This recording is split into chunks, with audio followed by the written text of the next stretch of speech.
কি হ'ব যোৰহাট মাজুলী সংযোগী দলং নিৰ্মাণৰ কাম নিৰ্মাণস্থলীত এতিয়া নিৰ্মাণ পৰিৱেশে বিৰাজ কৰিছে বিগত বৰ্ষৰ ছেপ্টেম্বৰ মাহৰ পৰা বন্ধ হৈ আছে দলং নিৰ্মাণৰ কাম-কাজ দলং নিৰ্মাণৰ কাজ শীঘ্ৰে আৰম্ভ কৰাৰ কথা কৈছিল মুখ্যমন্ত্ৰী 925 কোটি টকা ব্যয় কৰাৰ বাবে ইতিমধ্যে সকলো আবণ্টন দিয়া হৈছিল এই দলংখনৰ বাবে প্ৰয়োজনত আৰু 200 কোটি টকা দিয়াৰ আশ্বাসো দিছিল কেন্দ্ৰীয় মন্ত্ৰী পথ পৰিবহণ মন্ত্ৰী নীতিন গাডকাৰী ৰাইজ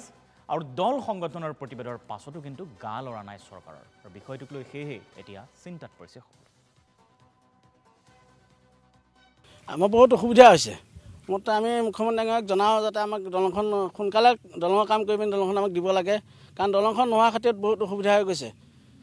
পাৰ হ'বলৈ এতিয়া আপোনাৰ ঘাট কমলাই মেইন ঘাটটো বন্ধ হৈ গুচি গ'ল এতিয়া ঘাট 4-5টা ঘাটত গৈ এতিয়া ঘাট 2টা হৈছেগৈ 2টা ঘাটত এতিয়া কুঁৱলী মাৰিছে বুলি কৈ নাও আপোনাৰ বন্ধ হৈ গৈছে বন্ধ হৈ যোৱাৰ ক্ষেত্ৰত আজি কেইদিনমানৰ আগত নাও দুখন নাও মুখামুখি হ'ব লৈছিলে আপোনাৰ 20 মিটাৰ মানৰ ডিষ্টেঞ্চত নাও দুখন বাচিছে এইফালে পাত চিয়া ইণ্ডিয়া পাৰ্টি যাবলগীয়া হৈছিলে